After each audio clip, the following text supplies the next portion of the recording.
Hello അസ്സലാമു അലൈക്കും. ഷിൻസസ് വ്ളോഗിലെ പുതിയൊരു വീഡിയോയിലേക്ക് എല്ലാവർക്കും സ്വാഗതം. എല്ലാവരും സുഖമായിരിക്കുന്നുണ്ടല്ലോ? അൽഹംദുലില്ലാഹ് ഞങ്ങളും ഇവിടെ സുഖമായിരിക്കുന്നു കേട്ടോ. ഇന്ന് ഞാൻ വന്നിട്ടുള്ളത് ഒരു കടലക്കറിയുടെ റെസിപ്പി ആയിട്ടാണ്. അപ്പോൾ കടലക്കറി നമുക്ക് പെട്ടെന്ന് ഉണ്ടാക്കാൻ പറ്റിയിട്ടുള്ള ഒരു റെസിപ്പിയാണ് കേട്ടോ. അപ്പോൾ നമ്മുടെ ചുവന്ന കടല ഉണ്ടല്ലോ, അതാണ് കേട്ടോ. നമ്മൾ കടലൊക്കെ കുതിർത്ത ശേഷം ഇപ്പോൾ രാവിലെ എണീക്കാനൊക്കെ വഴുകുക എന്തെങ്കിലുമൊക്കെ ചെയ്തിട്ടുണ്ടെങ്കിൽ ഇപ്പോൾ നമ്മളിനിയിപ്പോൾ കടലക്കറി വെക്കാൻ ടൈമില്ല എന്നൊന്നും വിചാരിക്കേണ്ട. അപ്പോൾ അത്രയും പെട്ടെന്ന് നമുക്ക് ഉണ്ടാക്കാൻ പറ്റിയിട്ടുള്ള ഒരു കറിയാണ്. ഇതിൽ നമ്മൾ ഉള്ളി വഴറ്റിയിട്ടും ഒന്നുമില്ല. അതുപോലെ തന്നെ വേവിച്ച ശേഷം പിന്നെ കറി വറവിടാനോ ഒന്നിനും നിൽക്കേണ്ട. അല്ലാതെ നമ്മൾ ഒറ്റ ട്രിപ്പിലാക്കിയിട്ട് നമ്മൾ ഉണ്ടാക്കിയെടുത്തിട്ടുള്ള ഒരു കടലക്കറിയാണ്. അപ്പം ഞാനിത് ചപ്പാത്തിക്ക് വേണ്ടിയിട്ടായതുകൊണ്ട് ഒത്തിരി ഗ്രേവി ആക്കിയിട്ടില്ല. അപ്പോൾ നിങ്ങൾക്കിത് പുട്ടിൻ്റെ കൂടെ ആണെങ്കിൽ നിങ്ങൾക്ക് കുറച്ച് കറിയൊക്കെ ആക്കിയിട്ട് ഉണ്ടാക്കിയാൽ മതി.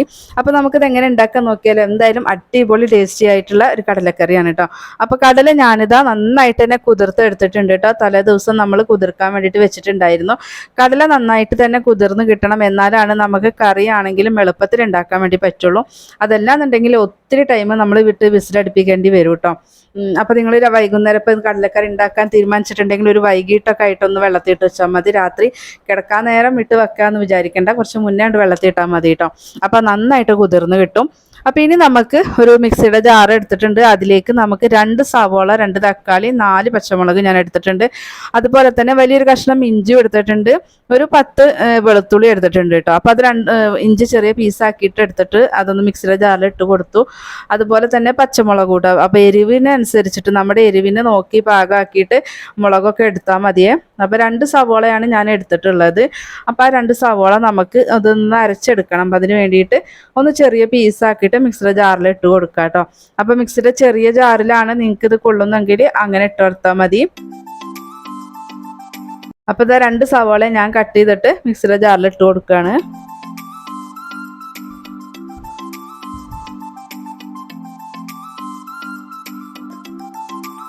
ഇനി നമുക്ക് അതിലേക്ക് തക്കാളിയും ചേർത്ത് കൊടുക്കാം കേട്ടോ. നമ്മളിതിൽ തേങ്ങ ഒന്നും അരച്ച് ചേർക്കുന്നില്ല. അതുപോലെ തന്നെ നമ്മൾ ഒരു കടല അരച്ച് ചേർക്കുമല്ലോ നമുക്ക് കറി കട്ടി ഉണ്ടാവാൻ വേണ്ടിയിട്ട്. അപ്പോൾ അതിൻ്റെ ആവശ്യമില്ല. അതുപോലെ തന്നെ മല്ലിപ്പൊടിയൊക്കെ കൂടുതലിട്ട് മസാലപ്പൊടികൾ കൂടുതലിട്ടിട്ട് കട്ടിയാക്കാറുണ്ട്. അപ്പോൾ അതിൻ്റെ ആവശ്യമില്ല. അതല്ലാതെ തന്നെ നമുക്ക് നല്ല ഉള്ള ഒരു ഗ്രേവിയോട് കൂടിയിട്ടുള്ള കടലക്കറിയാണ് കേട്ടോ നമ്മൾ ഉണ്ടാക്കുന്നത്. ഇതെല്ലാം നമ്മൾ അതിൽ മിക്സിയുടെ ജാറിൽ ഇട്ട് കൊടുത്തിട്ടുണ്ട്. അതിലേക്ക് ഞാനൊരു 1/2 ടീസ്പൂൺ എരിവുള്ള മുളക് പൊടി ചേർത്തിട്ടുണ്ടായിരുന്നു. അതുപോലെ തന്നെ ഒരു 3/4 ടീസ്പൂണിൻ്റെ അടുത്ത് മല്ലിപ്പൊടി ചേർത്തു. ഇപ്പം ഞാൻ ചേർത്ത് കൊടുക്കുന്നത് ചിക്കൻ മസാലയാണ്. 1/2 ടീസ്പൂണാണ് കേട്ടോ. അപ്പോൾ 1/2 ടേബിൾ സ്പൂണാണ് മുളക് പൊടി. അതുപോലെ തന്നെ 3/4 ടേബിൾ സ്പൂണാണ് മല്ലിപ്പൊടി എടുത്തിട്ടുള്ളത് കേട്ടോ. അപ്പോൾ അത് ഞാൻ ടീസ്പൂൺ എന്നാണ് പറഞ്ഞിട്ടുള്ളത്. പിന്നെ നമുക്ക് 1/2 ടീസ്പൂൺ അത് ടീസ്പൂണാണ് ചിക്കൻ മസാല ചേർത്ത് കൊടുത്തിട്ടുണ്ടായിരുന്നു. ഒരു 1/4 ടീസ്പൂൺ ഗരം മസാലയും ഒരു 1/4 ടീസ്പൂൺ വലിയ ജീരകം ചേർത്ത് കൊടുത്തിട്ടുണ്ട് കേട്ടോ. ഇനി നമുക്കിതൊന്ന് അരച്ചെടുക്കണം. അപ്പോൾ ഒട്ടും വെള്ളം ഒന്നും ചേർക്കണ്ട. തക്കാളിയിലെയും സവാളയിലെയും ആ ഒരു വെള്ളത്തിൻ്റെ അംശമൊക്കെ മതിയാകും കേട്ടോ. കണ്ടോ, ഞാൻ ഒട്ടും വെള്ളം ചേർത്തിട്ടില്ല. ഒട്ടും വെള്ളം ചേർക്കാതെ തന്നെ ഇത് അരച്ചെടുക്കണം കേട്ടോ. അപ്പോൾ ഇത് നന്നായിട്ട് അരച്ചെടുത്തിട്ടുണ്ട്. ഇനി നമുക്ക് കറി ഉണ്ടാക്കാൻ തുടങ്ങിയാലോ. അപ്പോൾ ഞാനിതാ അടുപ്പൊക്കെ കത്തിച്ചിട്ട് അടുപ്പിൻ്റെ മുകളിൽ ഞാൻ കുക്കർ വെച്ച് കൊടുത്തിട്ടുണ്ട്.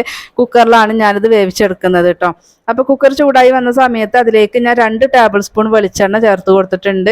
ഒരു 1/2 ടീസ്പൂൺ കടുക് ചേർത്തു. അതുപോലെ തന്നെ 2 കുഞ്ഞു പീസ് കറുവപ്പട്ടയും 3 ഗ്രാമ്പും അതുപോലെ തന്നെ 2 ഏലക്കയും ചേർത്ത് കൊടുത്തിട്ടുണ്ട് കേട്ടോ.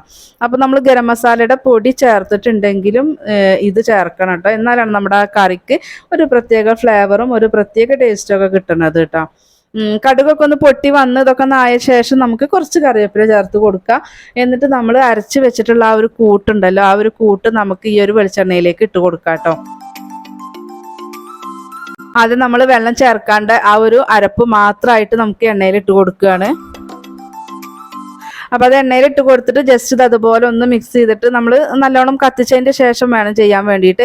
അങ്ങനെ ആകുമ്പോൾ നമുക്ക് ജസ്റ്റ് ഒന്ന് അതുപോലെ ഒന്ന് വഴറ്റുമ്പോഴത്തേക്കും നമുക്ക് ആ എണ്ണയൊക്കെ ഒന്ന് തെളിഞ്ഞ് വരും കേട്ടോ. നമ്മുടെ ആ ഒരു മസാല ഒന്ന് മൂക്കും. നമ്മൾ സാധാരണ സവോളയും തക്കാളിയൊക്കെ ഇട്ട് വഴറ്റുന്ന ആ ഒരു ടൈം ഒന്നും വേണ്ട. അത്രയും നമ്മൾ എണ്ണയും ഒഴിച്ചു കൊടുത്തിട്ടില്ല. അപ്പോൾ ഈ ഒരു അരപ്പ് എണ്ണ തെളിഞ്ഞ് വരുന്ന ആ ഒരു സമയത്ത് നമുക്ക് കുതിർത്ത് വെച്ചിട്ടുള്ള കഴുകി വൃത്തിയാക്കി വെള്ളം എല്ലാം വാർത്തിട്ടുള്ള ആ ഒരു കടല ചേർത്ത് കൊടുക്കുകയാണ്. കടല ചേർത്ത് കൊടുത്തിട്ട് ഇനി നമുക്ക് കടല വേകാനും അതുപോലെ തന്നെ നമുക്ക് എത്രത്തോളം ഗ്രേവി വേണം അതിനനുസരിച്ചിട്ടും കൂടിയിട്ടുള്ള വെള്ളം ഒഴിച്ചു കൊടുക്കുക. അപ്പോൾ ഞാൻ ചപ്പാത്തിയുടെ കൂടെ കഴിക്കാൻ വേണ്ടിയിട്ട് ആയതുകൊണ്ട് ഒത്തിരി ഞാൻ വെള്ളം ഒഴിക്കുന്നില്ല കേട്ടോ. കടല ഒന്ന് വെന്ത് കിട്ടണം, ഒന്നൊരു കുഴഞ്ഞ പരുവത്തിലുള്ള ഒരു ഗ്രേവി ആയിട്ടാണ് ഞാൻ ചെയ്യണത്. അപ്പോൾ അതിലേക്ക് നമുക്ക് ആവശ്യമായിട്ടുള്ള ഉപ്പും കൂടെ അതാ ചേർത്ത് കൊടുത്തിട്ടുണ്ട് കേട്ടോ. അപ്പോൾ നിങ്ങൾക്ക് എത്രത്തോളം ഗ്രേവി വേണം അതിനനുസരിച്ചിട്ടുള്ള വെള്ളം ചേർത്ത് കൊടുക്കുക. അപ്പോൾ ഞാൻ കടല വേകാനുള്ള ആ ഒരു പാകം ചെയ്ത് കൊടുത്തിട്ടുണ്ട്. എന്നാലും നമുക്ക് ചപ്പാത്തി ദോശ അതിൻ്റെയൊക്കെ കൂടെ പറ്റിയിട്ടുള്ള ഒരു ഗ്രേവിയാണ് ഞാൻ ചെയ്തിട്ടുള്ളത്. അപ്പോൾ നിങ്ങൾ പുട്ടൊക്കെയാണ് ഉണ്ടാക്കുന്നത് വെച്ചെങ്കിൽ കുറച്ചും കൂടെ ഒക്കെ വെള്ളം വേണ്ടി വരും. പിന്നെ ഇത് ചെറിയ കുക്കറായതിൻ്റെ പേരിൽ മുകളിലേക്ക് ഇത് വിസിലടിക്കുമ്പോൾ അതിൻ്റെ മസാലയൊക്കെ വരും. അപ്പോൾ അതിന് നമുക്ക് ഇതുപോലെ സ്പൂണ് വെച്ച് കൊടുത്താൽ മതി കേട്ടോ. ഒരു സ്പൂൺ അതിലിട്ട് കൊടുത്തിട്ട് ലാസ്റ്റ് നമ്മൾ ആ ഒരു സ്പൂൺ ഇട്ട് കൊടുത്താൽ മതി. അപ്പോൾ ഒട്ടും മസാലയൊന്നും ഉള്ളിലേക്ക് വരില്ല. അപ്പോൾ ഇനി നമുക്കിത് 4 വിസിലാണ് കേട്ടോ അടുപ്പിക്കേണ്ടത്. നല്ലോണം തന്നെ തീ കത്തിച്ചിട്ടുണ്ട്. 4 വിസിലാണ് കേട്ടോ. 4 വിസിൽ അടിച്ചിട്ടുണ്ടായിരുന്നു. ഇനി നമുക്കിതൊന്ന് തുറന്ന് നോക്കാം കേട്ടോ. നന്നായിട്ട് കുതിർന്നിട്ടുള്ള കടലയാണെങ്കിൽ ആ ഒരു 4 വിസിലുകൊണ്ട് തന്നെ നമുക്ക് കറക്റ്റ് ഗ്രേവി ആയിട്ടുള്ള ഒരു കറി തന്നെ കിട്ടും കേട്ടോ. അപ്പോൾ കടല നന്നായിട്ട് തന്നെ കുതിർക്കാൻ വേണ്ടിയിട്ട് ഒന്ന് ശ്രദ്ധിച്ചാൽ മതി. കടല കുതിർന്നില്ല എന്നാണെങ്കിൽ നിങ്ങൾ 4 വിസിലൊന്നും ഒട്ടും വേവില്ല കേട്ടോ. അത് ഇപ്പോൾ കണ്ടോ നമ്മുടെ ആ ഒരു ഗ്രേവി കണ്ടോ, നല്ല കട്ടി നല്ല കുറുന്നനായിട്ടാണ് നമുക്ക് കിട്ടിയിട്ടുള്ളത്. നല്ല എണ്ണയൊക്കെ തെളിഞ്ഞ് വന്ന് നല്ലൊരു സ്മെല്ലാണ് കേട്ടോ. ഇപ്പോൾ നമ്മൾ ആ ഒരു സ്പൂൺ ഇട്ടതിൻ്റെ പേരിൽ കണ്ടോ കുക്കറിൻ്റെ പുറം വശത്തേക്ക് ഒന്നും ആയിട്ടില്ല, കണ്ടില്ലേ. അപ്പോൾ ഇത് വർക്കിംഗ് ആണ് കേട്ടോ ഈ ഒരു സ്പൂൺ ഇടുന്ന പരിപാടി. അപ്പോൾ നിങ്ങൾ ചെയ്ത് നോക്കണേ. അപ്പോൾ ഞാൻ ചെയ്യാറുണ്ട് കേട്ടോ. നമ്മൾ ഈ ചെറിയ കുക്കറിൽ എന്തെങ്കിലുമൊക്കെ ചെയ്യുന്ന സമയത്ത് ഞാനിത് അതുപോലെ ഇട്ട് കൊടുക്കാറുണ്ട് കേട്ടോ. നമുക്ക് വലിയ കുക്കറിലാണെങ്കിലും ചെയ്യാം കേട്ടോ. കുറച്ച് കൂടുതൽ ക്വാണ്ടിറ്റിയിലൊക്കെ എന്തെങ്കിലും നമ്മൾ ഉണ്ടാക്കുകയാണെങ്കിൽ അതുപോലെ ഇട്ട് കൊടുത്താൽ മതി. ഒട്ടും പുറത്തേക്ക് വരുമൊന്നുമില്ല. ഇപ്പം നമ്മുടെ ആ ഒരു കടലക്കറി നമുക്കൊന്ന് ഇളക്കി നോക്കാം കേട്ടോ. അപ്പോൾ അത് കണ്ടോ ഒട്ടും അടിയിൽ പിടിക്കുകയോ ഒന്നും ചെയ്തിട്ടില്ല. നമുക്ക് കറക്റ്റായിട്ട് 4 വിസിൽ, കറക്റ്റ് 4 വിസിലാണ് ഞാൻ ഈ ഒരു കുക്കറിന് അടുപ്പിച്ചിട്ടുള്ളത്. അപ്പോൾ അത് കണ്ടോ.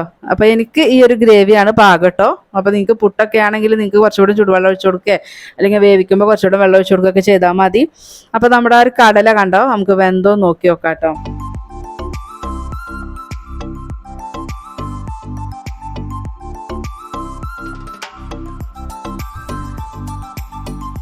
കണ്ടോ കടല നല്ല സോഫ്റ്റായിട്ട് നന്നായിട്ട് വെന്ത് കിട്ടിയിട്ടുണ്ട്. നമ്മൾ 4 വിസിലാണ് നമുക്കിത് വെന്ത് കിട്ടിയിട്ടുള്ളത് കേട്ടോ. അപ്പോൾ അത് കണ്ടോ നല്ല സോഫ്റ്റ് ആയിട്ടാണ് നമ്മുടെ കയ്യിൽ കടല ഇരിക്കുന്നത്. നന്നായിട്ട് വെന്തിട്ടുണ്ട്.